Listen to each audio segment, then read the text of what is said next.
Olá, pessoal! A Hora da Poetisa começa agora. E hoje vamos conversar com Márcia Cambemba. A Márcia é mulher indígena, poeta, escritora, palestrante, ativista, cantora e a primeira mulher indígena a ocupar um cargo importantíssimo na Prefeitura de Belém. Com vocês, Márcia Cambemba. Olá, Márcia, seja bem-vinda nesse território virtual da Hora da Poetisa. Como você está? Estou bem, é um prazer estar com vocês, estar contigo. Fico muito feliz pelo convite. Obrigada. Então, Márcia, eu cheguei até você através da sua parenta, a Júlia do Rico, através do projeto Ler Autoras Indígenas, com ela, é o privilégio, né? E eu fiquei encantada com o seu trabalho e com todas as suas artes, né? Não só através da fotografia, da literatura, da poesia, plantar sementes, né? Para que todos nós, indígenas e não indígenas, possamos revisitar certos conceitos que a gente aprendeu no passado e que a gente hoje em dia tem mais acesso à informação através de artistas como você, de ativistas como você. E eu só tenho a agradecer, é uma honra. E realmente eu queria começar sabendo um pouquinho mais, então, da sua origem e da história do seu nome. Sou indígena do povo Mágua Cambeba, sou lá do Alto Solimões, Amazonas. Hoje estou residindo no estado do Pará. Nós somos um povo que vem do Peru.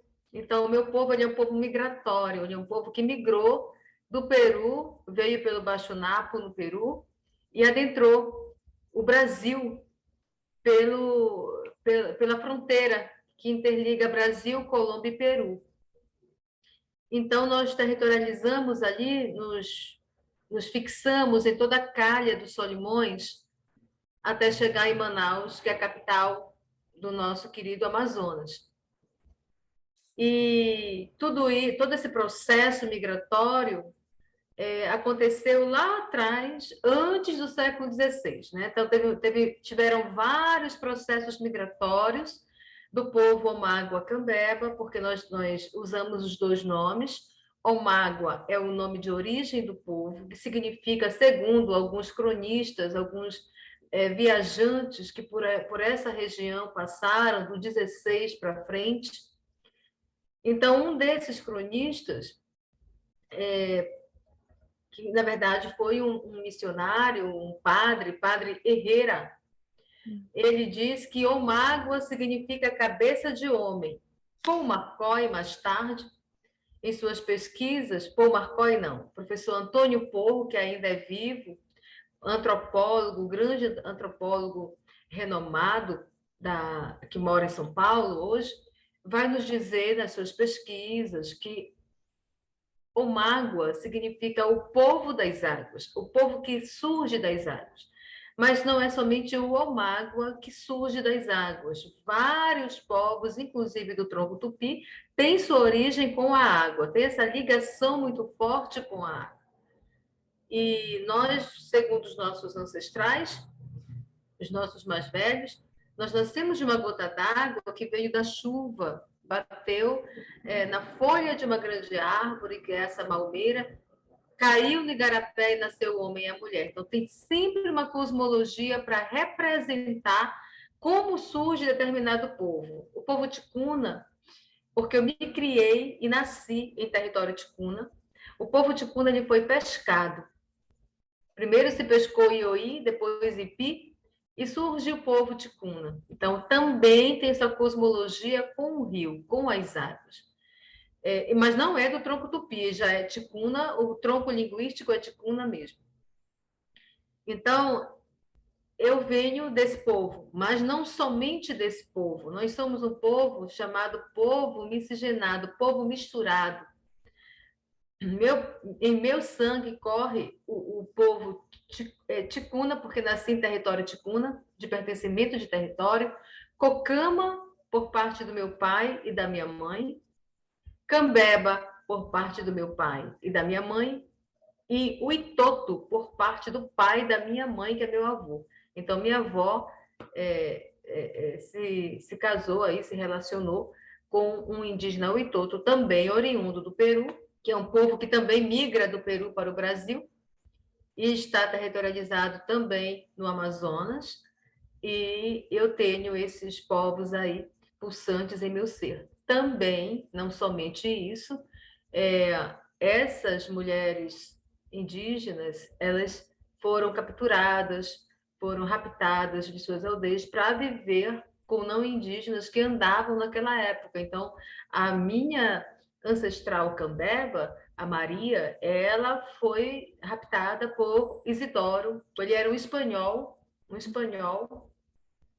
Minha avó, filha dela, filha da minha bisa, conta, filha da minha bisa Delma, e ele era branco, branco, branco, que o cabelo parecia branco, mas era de loiro, parecia branco, né? De tão branco que o homem era, dos olhos azuis. Então, ele viveu com a Maria, minha tataravó, por um longo tempo. E daí resultou 11 filhos. Desses 11 filhos, minha bisavó Delma, que eu cuidei até morrer, né? Escutava as narrativas dela, ajudava a dar banho, cuidei da minha avó até 93 anos de idade. Ela morreu com 94 ou 95, se eu não me engano. Então, e nesse período bem lúcida ainda. A Assunta, minha avó, mãe da minha mãe, foi quem me criou. E o Daniel, meu bisavô, casado com a Delma, que eu também cuidei dele, era negro. Então, essa miscigenação do povo está, sim, em nosso sangue indígena. Né? Então, no meu sangue indígena, além do indígena, tem negro, espanhol e português. Você falou em certas coisas que eu gostaria de pedir para você esclarecer sobre quando você fala de território na visão do povo indígena. E também você falou sobre narrativas dos avós, bisavós, e eu queria que você falasse um pouquinho sobre a importância dessas narrativas, da oralidade. A gente chama de território todo espaço habitado por um determinado povo. Não é tribo, é território ou aldeia. Aldeia ainda vem de aldeamento, né? Aldeia também não é uma palavra nossa, é uma palavra europeizada, porque vem de aldeamento. O que é aldeamento? Os aldeamentos nada mais eram do que a forma como os não indígenas, ditos conquistadores, atuavam com relação à interferência nas aldeias. Ou seja, eles escolhiam determinada aldeia central.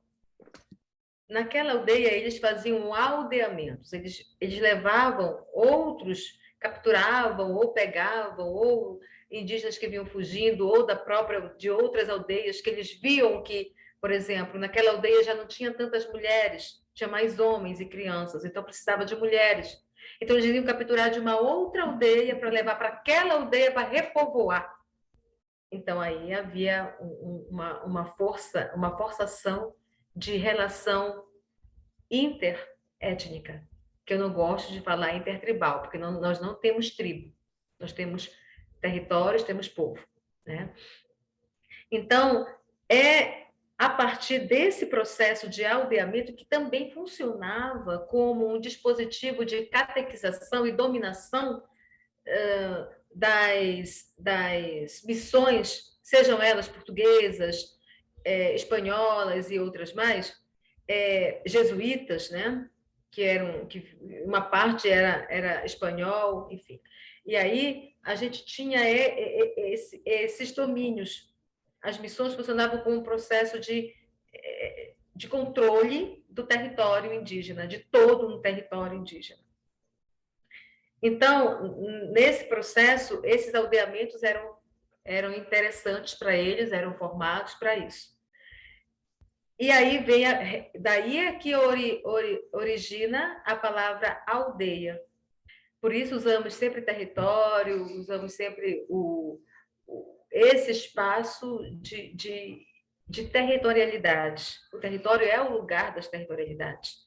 E o que seriam as territorialidades? O território é o espaço, trazendo agora para um conhecimento geográfico, eu como geógrafa, né, posso falar disso. Então, o território, ele é esse espaço construído, delimitado, mas também ele não é só um espaço físico.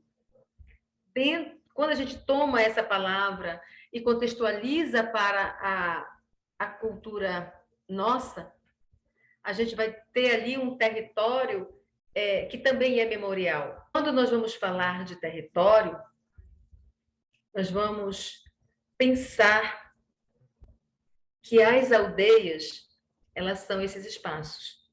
Então, é no território, pensando por um olhar geográfico, espaço delimitado dessas ações. E essas ações, elas se contextualizam na territorialidade, que seria os rituais, a forma de entender o tempo na cultura indígena é outro. Então, o entendimento do tempo, o entendimento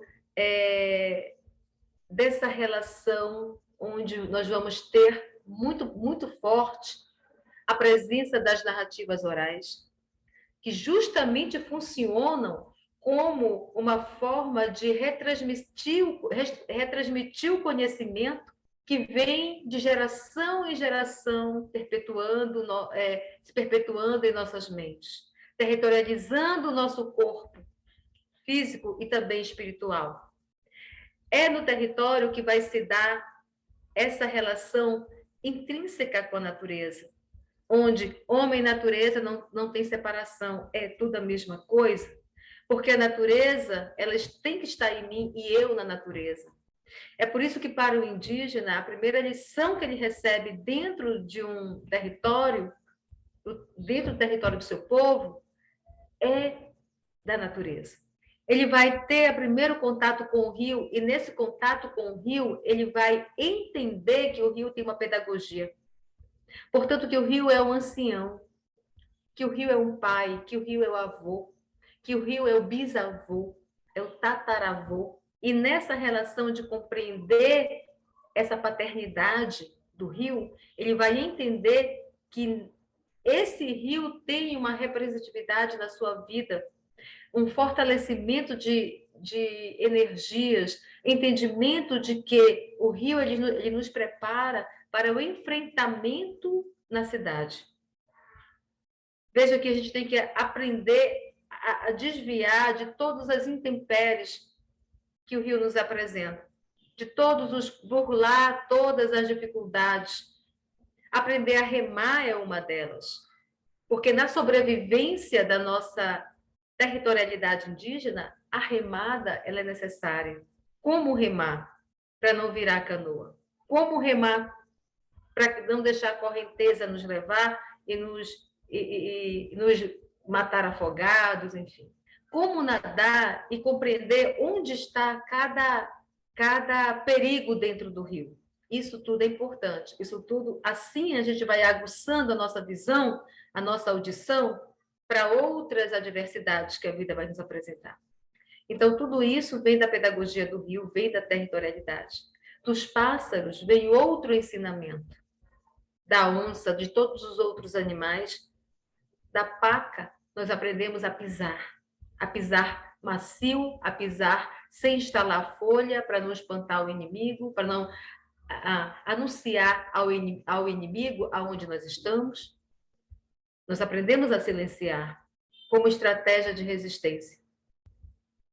Nós aprendemos a calar como estratégia de resistência, mas também não deixar que o silêncio seja um fator contribuidor da nossa forma de passar para o outro que nós não existimos. Não. O silêncio ele tem que ser guerreiro e ele tem que ser quebrado na hora certa. Então, silenciar é um ato de resistência. Mas quando a gente precisa falar, que o nosso eco seja estrondoso e que se abra para o mundo ouvir. Então, por isso que quando a gente usa o maracá, ele é justamente isso. Porque ele tem um som estridente, mas também ele representa o mundo. E outros mundos, que cabem outros mundos dentro dele. E quando ele balança, é a união de todos esses mundos se interligando. Por isso o maracá é sagrado. Por isso ele une o mundo físico ao mundo espiritual.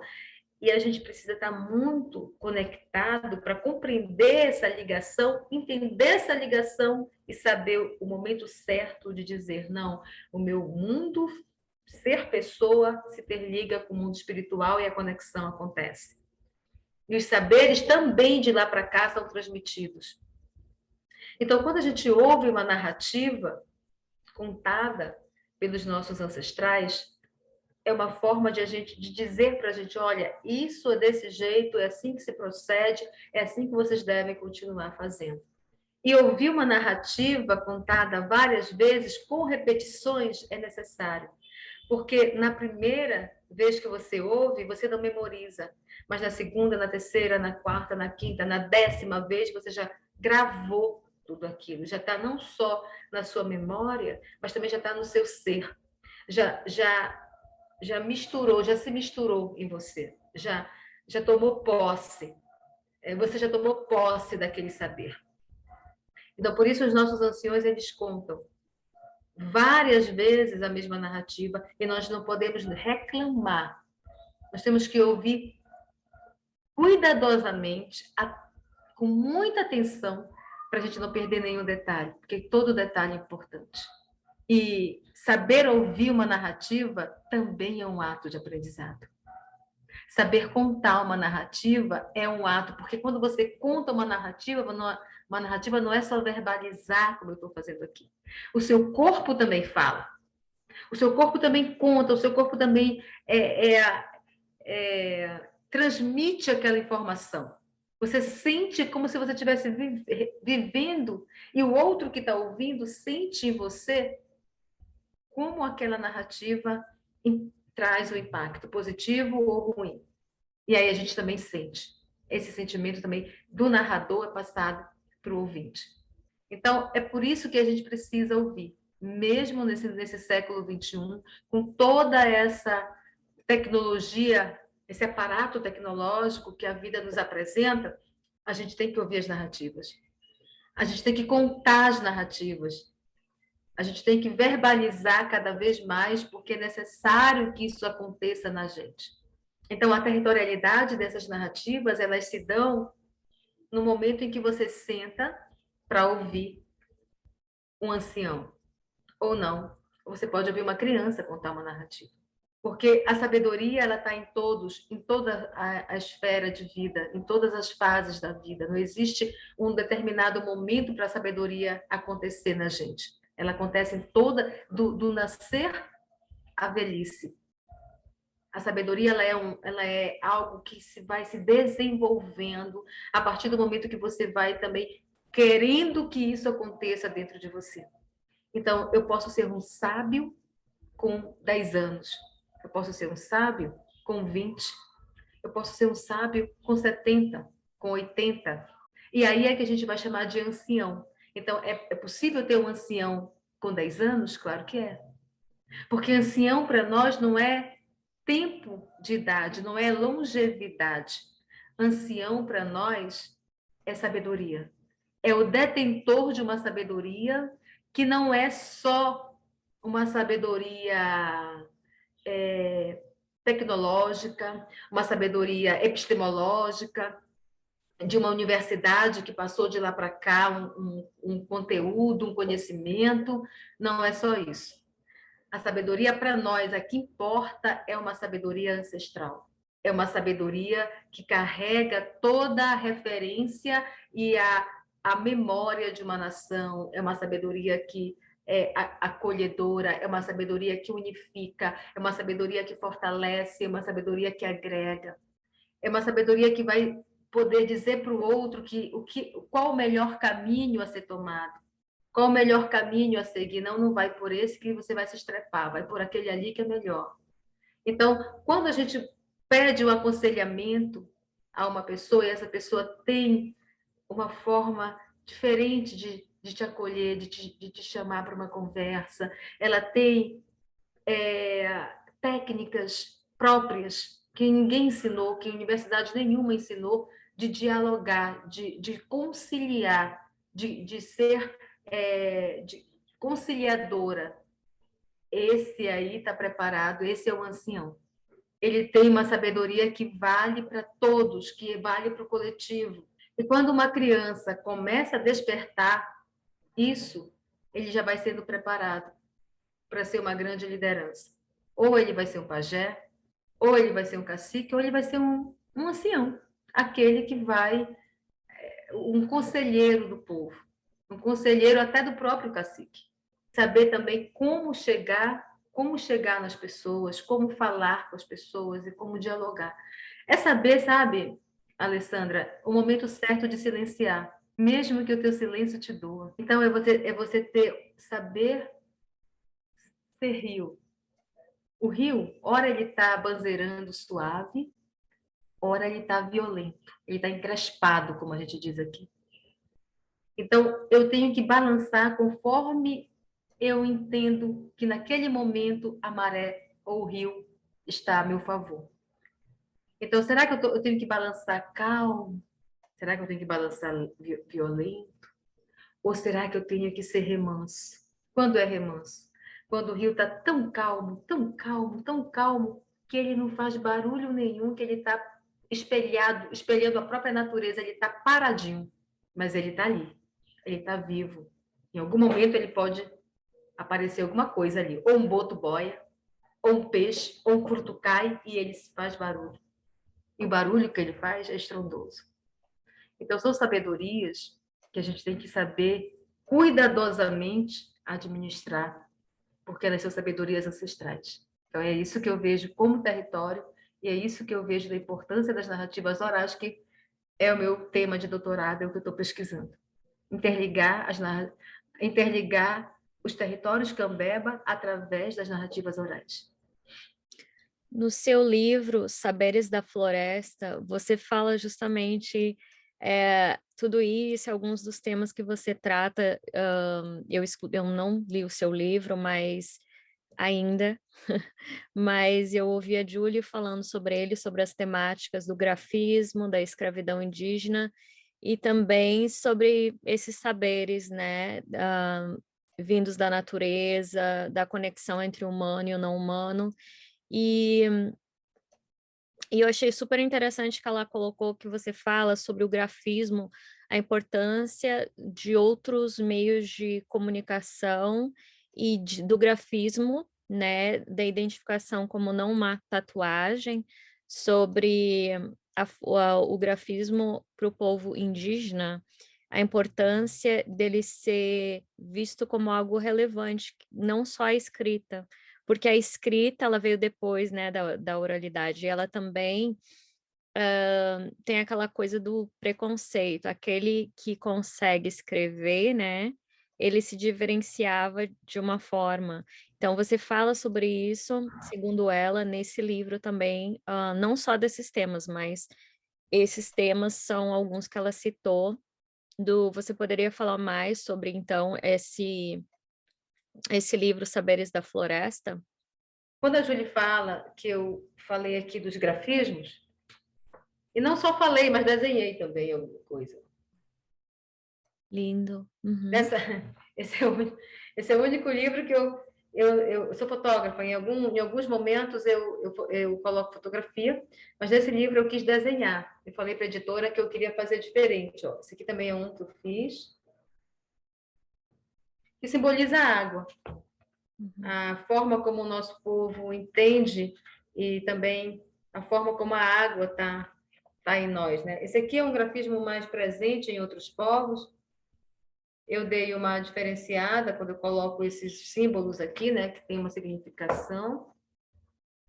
Mas pensar o grafismo é isso, né? Como você falou há pouco, são signos de comunicação que a gente adquiriu durante séculos e que são também repassados pelos nossos mais velhos, e tem alguns grafismos que eles são comuns com outros povos, não é nada somente de um povo. Esses, por exemplo, que eu desenhei, eu desenhei para cá, Mas se de repente um outro povo quiser desenhar, que pode desenhar. Por mim não existe aquela coisa de separação de, não, esse aqui é Cambeba, aquele outro é Caixana, aquele outro é Miranha, não. Tem grafismos que a gente desenha que é igual para todos, né? E eles representam justamente isso, um signo de comunicação. Tem grafismo que vai representar o nascimento, grafismo que vai representar a morte, grafismo que representa a luta, vamos dizer, a luta que eu digo é quando a gente vai fazer alguma manifestação, que a gente está chateado com alguma coisa, tem um grafismo para isso. Tem o grafismo de festa, grafismo quando a gente está feliz, que tá celebrando, que está em alegria. Grafismo que traz a espiritualidade de cada animal, da onça, da anta, do macaco, do besouro. Então, traz a espiritualidade da cobra, da jiboia. Então, tem grafismos que traz chama essas espiritualidades, né? Quando a gente coloca no corpo, porque a gente está querendo dizer para o outro que naquele momento nós estamos precisando da força da jiboia. Então, a gente está usando aquele grafismo. Tem grafismo usado para espantar espíritos ruins. Então, tem grafismo para toda a forma que a gente queira representar. Agora, por isso que o grafismo ele não é tatuagem, ele é sagrado, porque ele tem um signo de comunicação, ele tem uma representatividade, ele está inserido dentro do contexto do que eu chamo de territorialidade. E ele compõe o território sagrado do nosso corpo. Quando o nosso corpo é pintado, o nosso corpo se torna uma grande tela viva, onde é grafado em nós signo de comunicação que o outro povo vai ler. Veja que nós somos, nosso corpo é lido pelos outros povos. Não é simplesmente uma tatuagem, não é desenhar por desenhar, não é simplesmente um desenho. Tem uma necessidade de estar ali naquela pele. E por que ele não é tatuagem? Porque com 15 a 20 dias ele vai sair do corpo daquela pessoa, a pele vai voltar a ficar novamente limpa. É como se de repente eu limpasse, escrevesse numa lousa e não quero mais aquela escrita, quero outra escrita, quero deixar uma outra mensagem, vou lá e apago e escrevo outra mensagem. Assim é o grafismo na pele da gente. Tem essa função, tem essa representatividade. E a gente abraça e assimila e adquire, né? Então, eu coloquei até um poema nesse livro que fala grafismo. Desenho grafado, veste memorial. Não é tatuagem essa arte ancestral.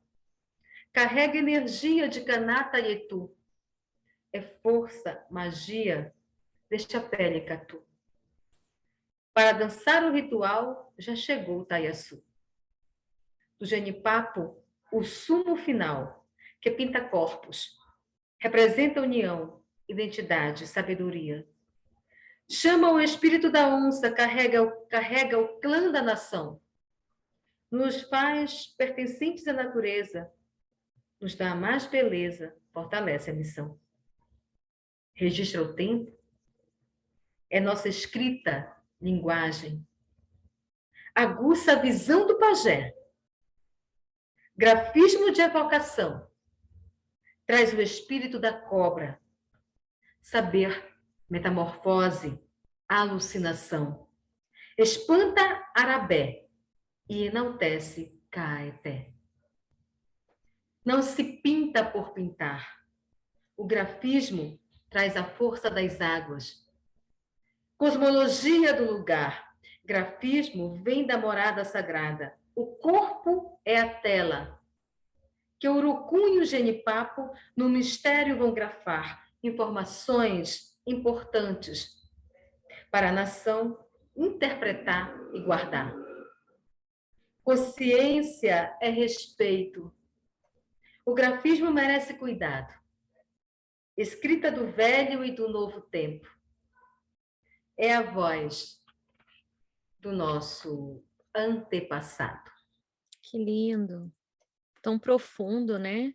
E como os elementos da natureza, mas principalmente do rio, da água, está presente na sua poesia, no seu diálogo. Uma coisa que eu queria perguntar para você, para compartilhar com as pessoas, Siões, contam, né, histórias à tardinha sob a luz da lua. Eu queria que você falasse para a gente sobre isso. É um ritual. Por quê? Porque tem a escolha do momento. É sempre às 18 horas, ou às 17 horas, quando o sol já vai se pondo. As crianças ficam ao redor dos anciões e a narrativa é contada. E ele sempre tomando ali o seu, já está idoso, tomando o seu caxiri na cuia, ou a sua água para umedecer a garganta, e ele vai contando as narrativas. Eu fiz uma experiência com os meus alunos, sou professora também. Dou aula para licenciatura intercultural indígena dentro das aldeias, para graduação. Então, eu cheguei numa determinada aldeia, aqui do estado do Pará, onde eu disse para eles: a nossa aula termina às 19 horas, porque eu começava às 7 da manhã e ia até 7 da noite. Então, a partir das 20 horas para frente, nós vamos fazer um ritual.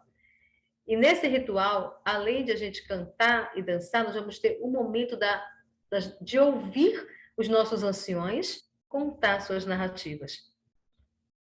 Foi tão interessante, porque a partir do momento que a gente fez uma roda de crianças, de adultos, de jovens, todos da aldeia vieram.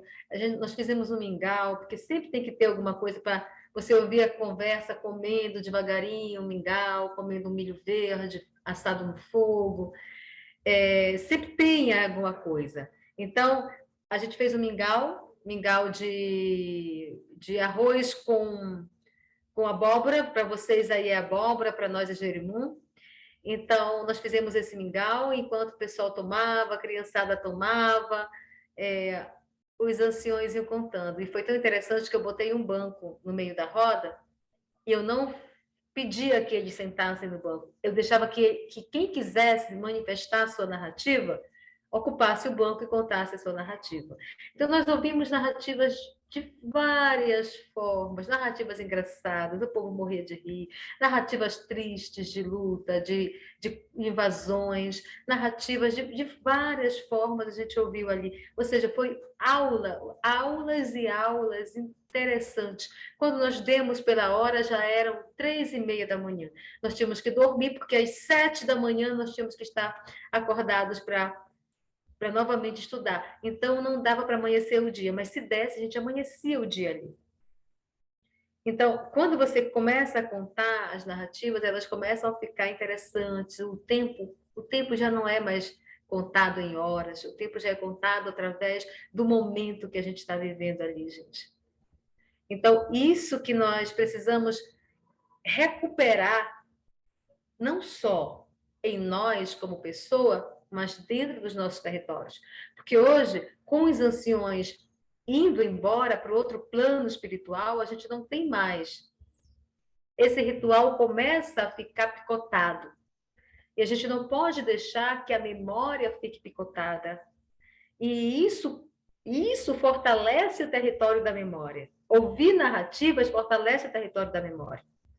E fortalecer o território da memória é ter continuidade histórica, é ter continuidade de legado. Eu preciso dessas narrativas em mim para que os meus, que mais tarde eu vou ser uma anciã, né? Dependendo também que aqui para a cidade ancião é idade avançada. Então, mais tarde eu vou estar numa idade avançada, quem sabe eu vou ter essa memória aberta que eu tenho hoje, latente que eu tenho hoje, pode ser que amanhã ela venha falhar.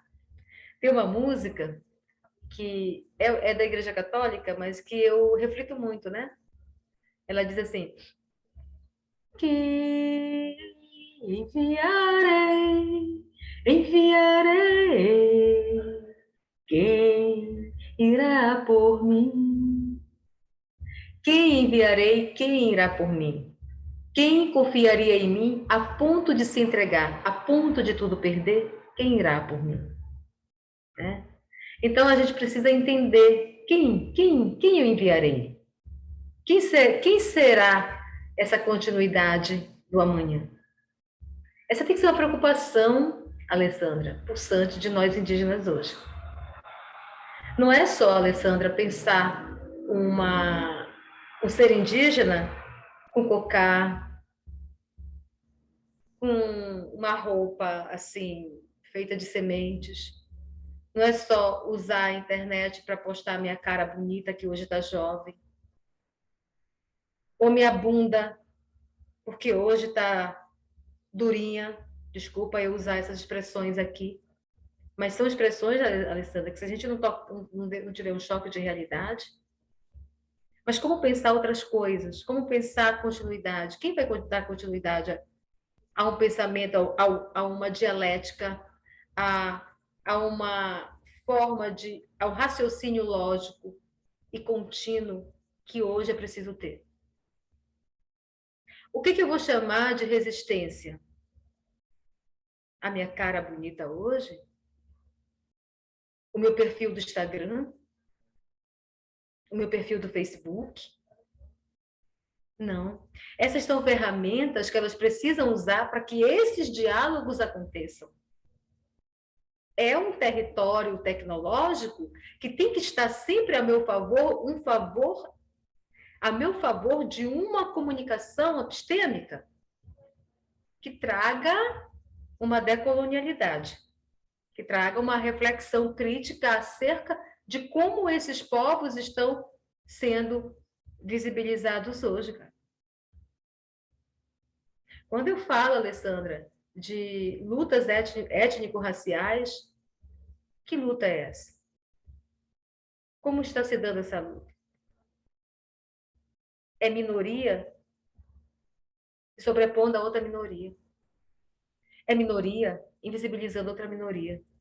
É luta por luta, a gente fica lutando ali, se degladiando, isso não é. Porque enquanto a gente começar a se degladiar assim, o sistema nos engole. O sistema nos amassa com rolo compressor. Aí é pensar seriamente como essas narrativas podem estar dialogando dia a dia com a gente, ecoando em nosso ser. Verdades que nos fazem refletir, realmente é preciso, né?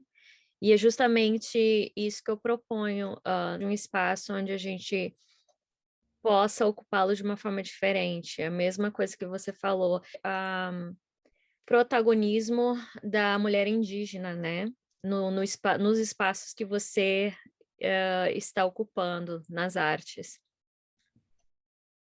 A gente ocupa esse protagonismo, quando a gente vai falar de arte, essa arte também ela tem que estar voltada para uma luta, uma causa, e para o anúncio e também a denúncia de situações vivenciadas todo dia por nós, seja com os que vivem na cidade, seja com os que vivem na aldeia. Porque a identidade ela não é interrompida quando você deixa a sua aldeia para viver na cidade. Não. A identidade é algo intrínseco ao ser humano. Ela está dentro, ela não está fora. Ela não pode estar fora. Ela tem que estar dentro de nós. Porque se ela estiver fora, se eu botar aqui um cocá na minha cabeça, se eu pintar minha cara de vermelho aqui, eu vou estar fazendo algo bonito. Vai ficar bonito, sabe? Você vai ter, não, agora eu estou falando com uma indígena de verdade, porque ela está usando cocá, ela está pintando a cara dela. Será que é só isso? O que eu consigo ver para além disso? O que está para além? Que leitura está para além da cara pintada? Que leitura está para além do cocá bonito na minha cabeça? E quanto maior, mais visibilidade você tem. Porque se for um cocá pequenininho, você não, isso aí é. Você classifica pelo tamanho do cocá. Aquela mulher ali tem um cocá maior, quem sabe ela é uma liderança maior. Aquela ali está com o cocá pequenininho, deve ser. Não tem muita importância. As anciãs, essas não tem vez, porque hoje está em foco a beleza indígena. A gente não pode sexualizar os nossos corpos. Eu fico triste quando eu vejo isso, essa visibilidade do estereótipo, sabe qual é? Eu fico triste porque a gente precisa, o que está em foco tem que estar em foco a causa, não meu corpo, não meu estereótipo, não a minha beleza física, porque hoje a beleza física ela é transitória. Hoje você é jovem, você está bonita, né? Amanhã você está com o rosto enrugado. E está bonita do mesmo jeito.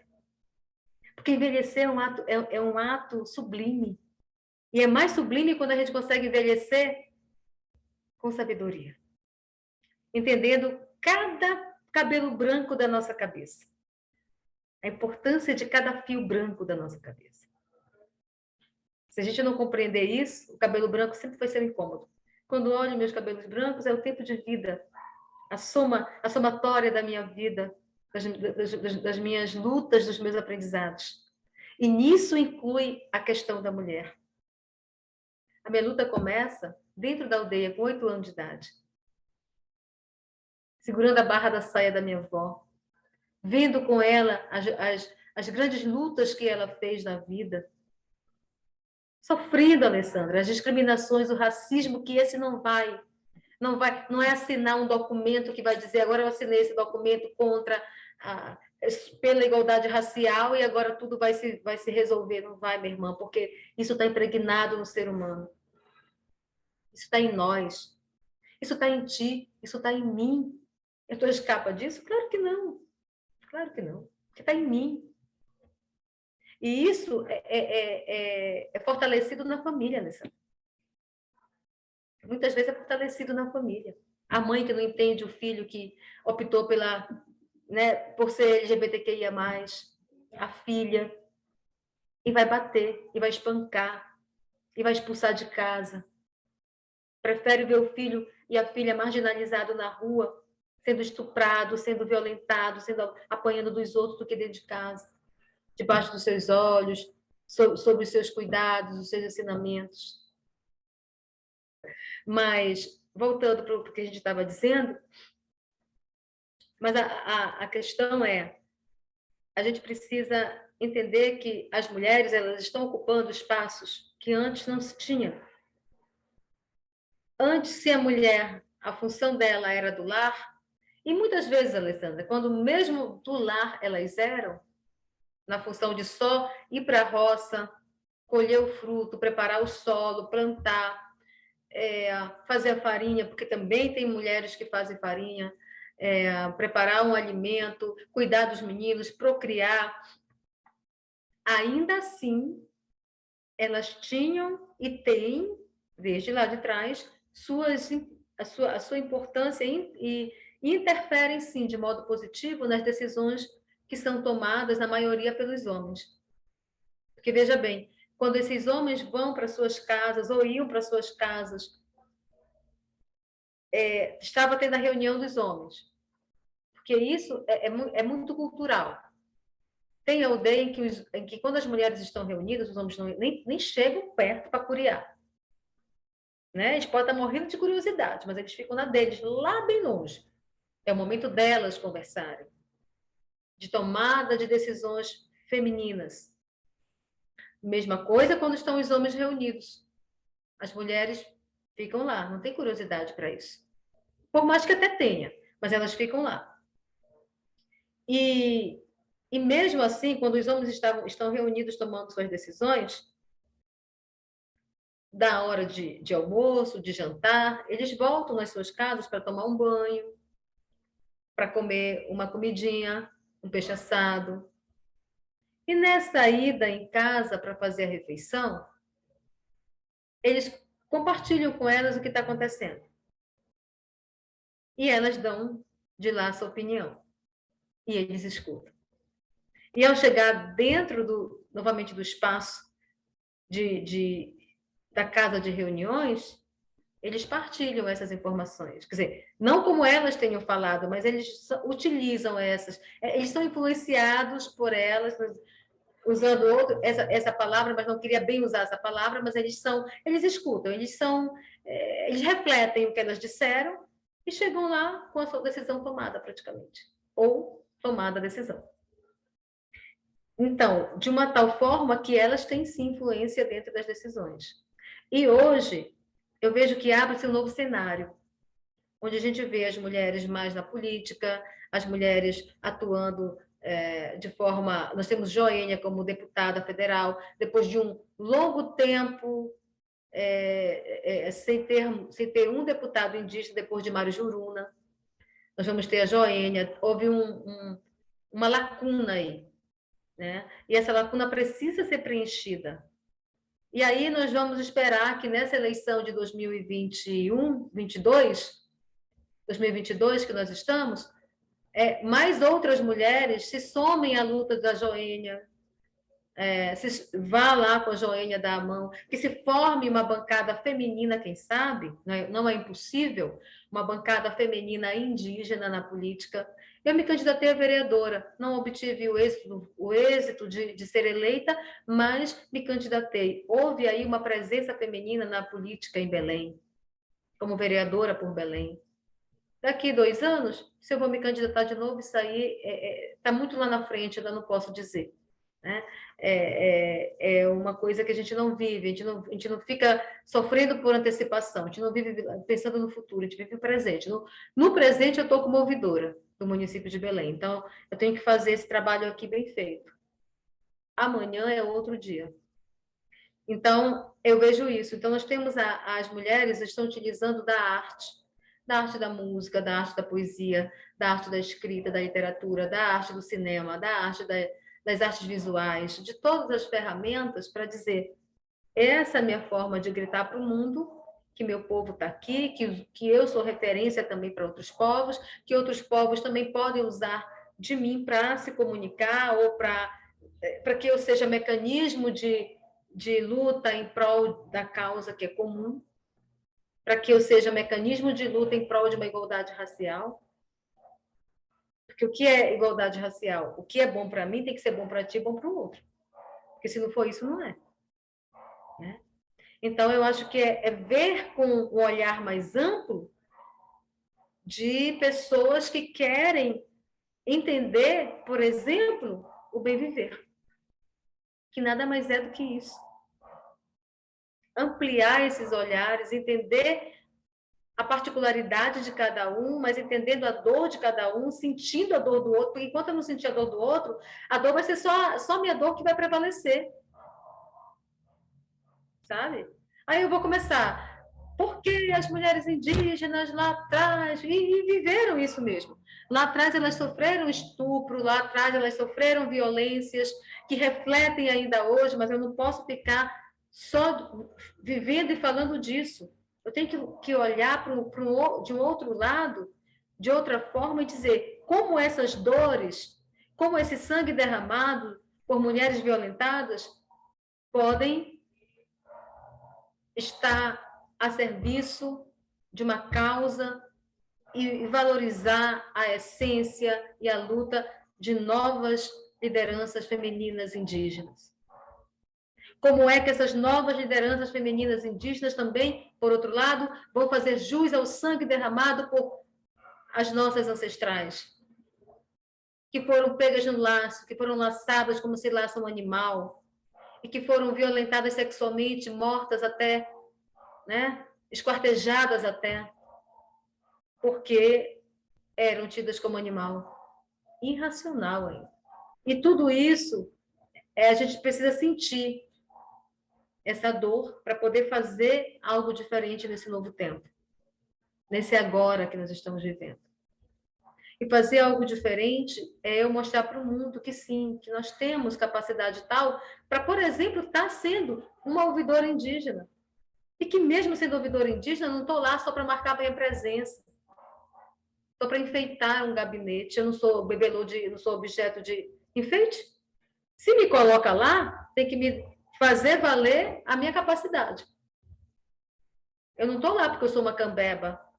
E mesmo sendo cambeba, eu não estou só lá pelos cambeba, eu estou lá por toda uma nação que, queira ou não, eu estou representando.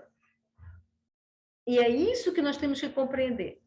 A Joênia está lá, queira uma parte ou não, ela está representando uma nação inteira. Não é uma fatia. é uma nação inteira. E onde tem um indígena presente, tem representatividade. E é isso que eu luto, sabe, Alessandra? É por isso que eu luto.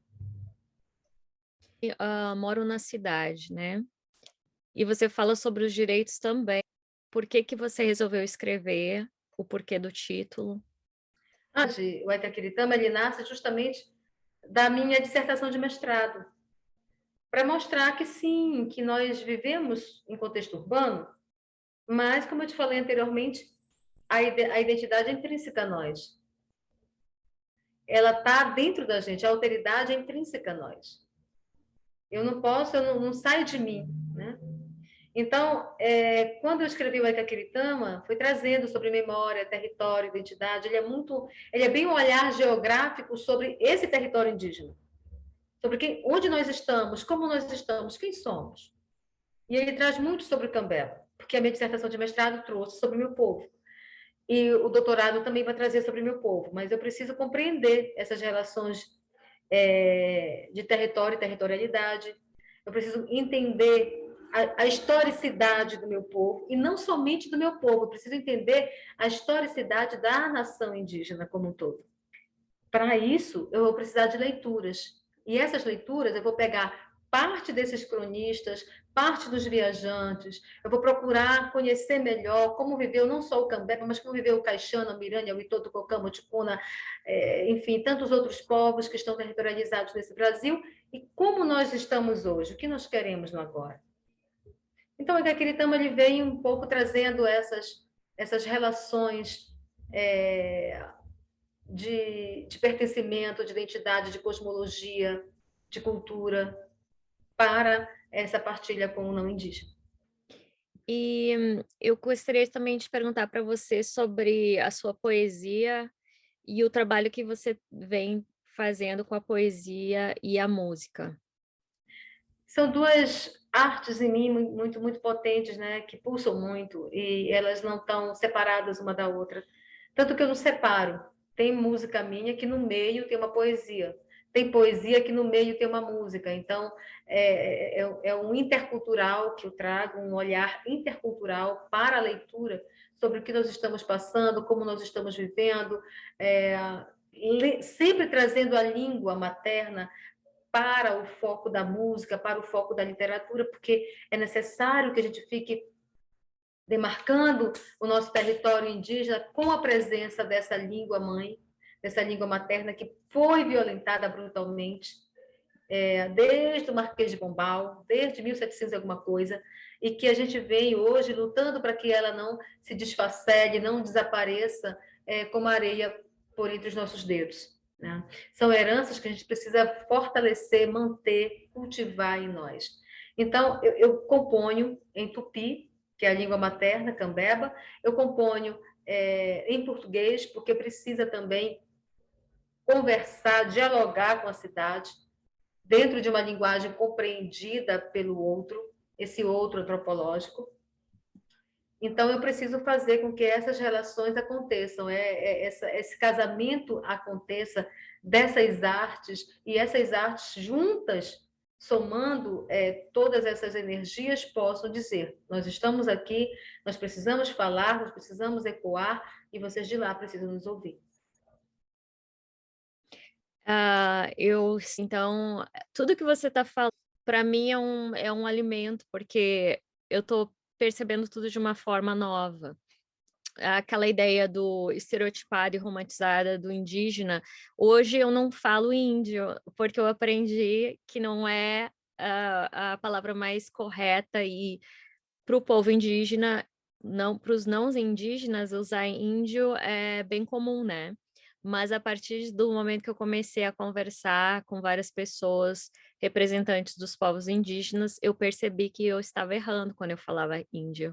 Então, para mim, cada oportunidade que eu tenho de revisitar esses conceitos e aprender, né, é um privilégio mesmo, e eu acho que vem aí uma responsabilidade, porque quando a gente usa um espaço, né, e tem uma proposta para compartilhar esse espaço de uma forma aberta e reflexiva, com a proposta, então, de revisitar esses conceitos mesmos e de passar essa informação adiante e dentro da sua própria casa, da sua própria família, trazer essa informação, compartilhar com as crianças, principalmente, porque eu penso assim, eu tenho 2 filhas, né, e tudo isso que eu tô aprendendo agora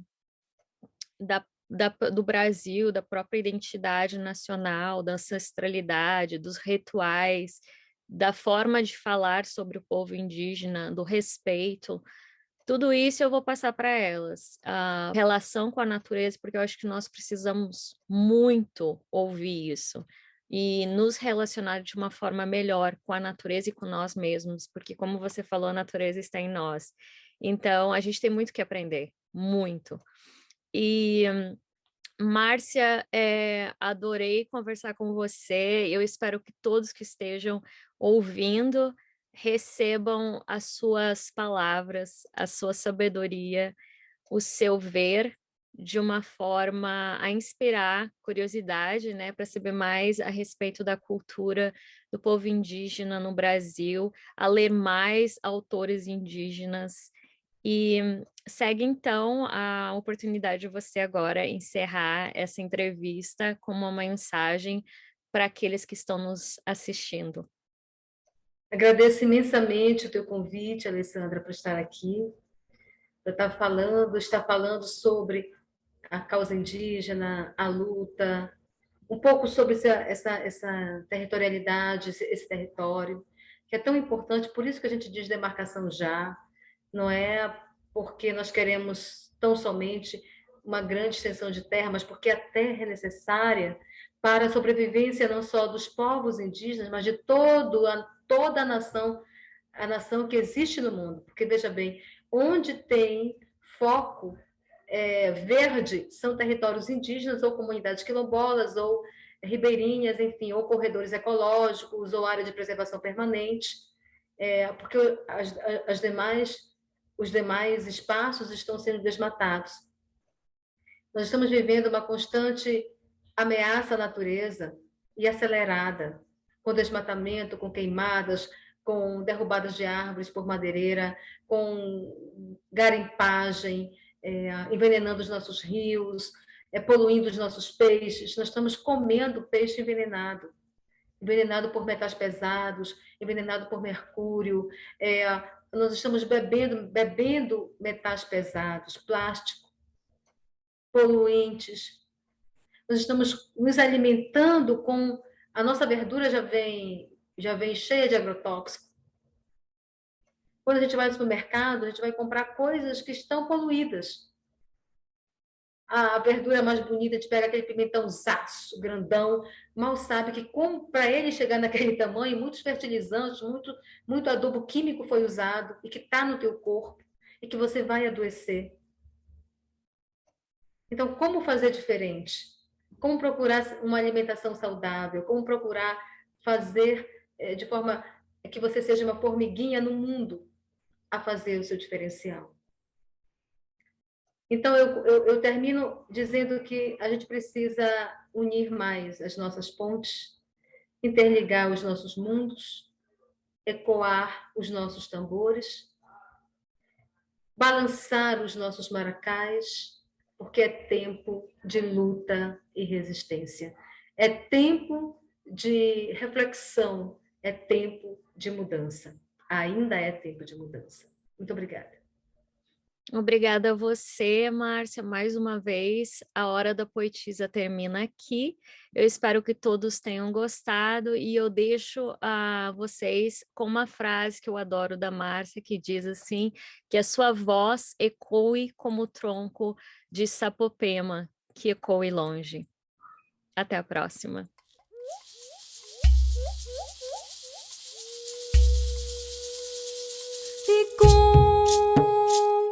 Ixé, o sultão